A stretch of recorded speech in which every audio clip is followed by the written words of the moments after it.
दोस्तों, कल दिग्विजय सिंह जबलपुर की जय हिंद सभा में शामिल हुए थे।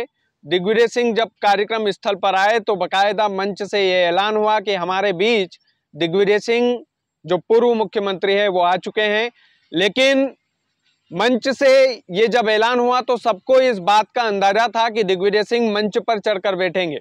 लेकिन दिग्विजय सिंह कल दर्शक दीर्घा में बैठे, आम जनता के बीच में जाकर बैठे और उसके बाद में जो कुछ भी नज़ारा वहां देखने को मिला वो वाकई में देखने लायक था। दिग्विजय सिंह को मनाने के लिए पूर्व मंत्री व वर्तमान विधायक लखन सिंह घनघोरिया उनके पैर छूने लगे, उनके हाथ जोड़ने लगे, दिग्विजय सिंह से ये रिक्वेस्ट करने लगे कि आप मंच पर चलिए। लेकिन दिग्विजय सिंह ने साफ इनकार कर दिया।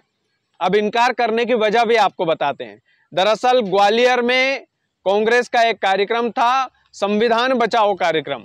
उस कार्यक्रम में दिग्विजय सिंह ने ये प्रण लिया था और कांग्रेस के कार्यकर्ताओं से और आम जनता से ये वादा किया था कि ये मंच की जो लड़ाई है हमें खत्म करना पड़ेगी और आज के बाद मैं आपको मंच पर दिखाई नहीं दूंगा। जब मेरी बारी आएगी बोलने की तब ही मैं मंच पर चढ़ूंगा।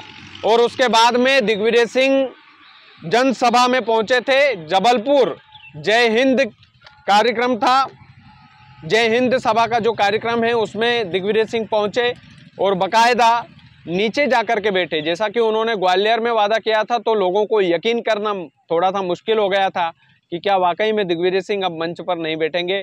लेकिन उन्होंने जबलपुर की जय हिंद सभा में कर कर दिखा दिया।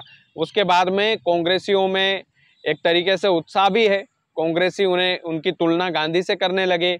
वैष्णव जन तो तेने कहिए रे, ये गाना लगा करके रील डालने लगे और दिग्विजय सिंह को नीचे बैठकर देखा उन्होंने। तो जाहिर सी बात है कांग्रेसियों को एक सीख भी लेना चाहिए कि जो मंच की लड़ाई है वो अब खत्म होनी चाहिए। संगठन को ग्रास रूट पर काम करने की ज़रूरत है, संगठन को निचले स्तर पर काम करने की ज़रूरत है। संगठन को इस बात की आवश्यकता है कि वो मध्य प्रदेश जैसे राज्यों में किस तरीके से ज़मीनी स्तर पर काम करके और अच्छे रिजल्ट अपनी पार्टी के हक में दे पाए। लेकिन कायदे की बात यह है कि दिग्विजय सिंह का ये जो निर्णय है, ये निर्णय तो जो कांग्रेस के वरिष्ठ नेता लोग हैं, चाहे कमलनाथ हुए चाहे और भी अन्य नेता है, जो अब राजनीति से जिनको दूर चला जाना चाहिए लेकिन अपनी पार्टी को एक बुजुर्ग के रूप में वो संदेश देते रहें जैसे दिग्विजय सिंह ने दिया है। मंच की लड़ाई हम ना लड़े वो वाला संदेश, और उस संदेश की मध्य प्रदेश के भीतर आवश्यकता भी है। उस संदेश के लिए दिग्विजय सिंह ने मंच छोड़ा है। अब ये बात अलग है कि दिग्विजय सिंह कितने दिनों तक इस बात को फॉलो करते हैं। हालांकि सुना तो यही है कि वो जो कहते हैं वो करते हैं, लेकिन कितने दिनों तक ये चलेगा ये देखने लायक बात रहेगी। और जैसा कि मैंने कहा कि कांग्रेस को यदि कुछ भी करना है मध्य प्रदेश के अंदर या कहीं भी, तो उनको आवश्यकता इस बात की है कि वो जमीनी स्तर पर काम करें।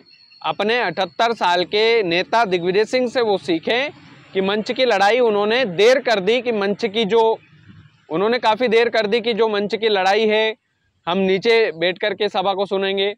ये उनको ये समझने में 78 साल लग गए। लेकिन आप लोगों को समझने में 78 साल ना लगे। दिग्विजय सिंह की ज़िंदगी से आप सीख सकते हैं कि उनको 78 साल लग गए। अगर वो ये मंच की लड़ाई पहले छोड़ देते तो शायद कांग्रेस का और भला हो सकता था। 1971 से अभी तक वो सक्रिय राजनीति में रहे, इतना विरोध करने के बाद भी राजनेता बने रहे, यानी कि जनता के द्वारा चुने गए नेता।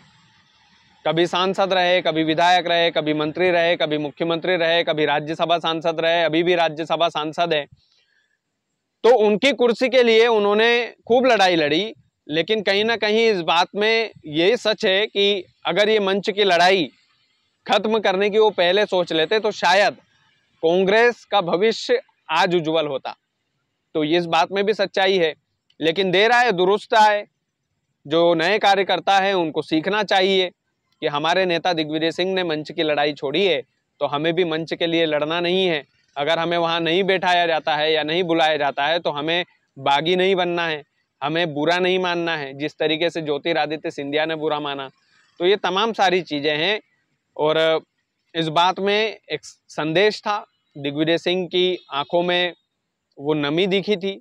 दिग्विजय सिंह ने वो महसूस किया था कि शायद ये निर्णय मैं पहले लेता तो ज्योतिरादित्य सिंधिया शायद उधर नहीं जाते, शायद कमलनाथ और दिग्विजय सिंह इतने ज़्यादा अकड़ते नहीं तो उनकी सरकार नहीं गिरती।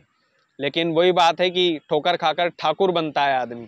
तो दिग्विजय सिंह ने भी ठोकर खाई और 78 साल की उम्र में ठाकुर बने अपनी पार्टी के लिए। खास करके ये निर्णय उनका स्वागत योग्य है और इस निर्णय से सीखना चाहिए कांग्रेस के कार्यकर्ताओं को। बाकी आप लोग वीडियो को ज़्यादा से ज़्यादा शेयर कीजिएगा। चैनल यदि आपने सब्सक्राइब नहीं किया है तो प्लीज़ कर लीजिएगा। बहुत बहुत धन्यवाद।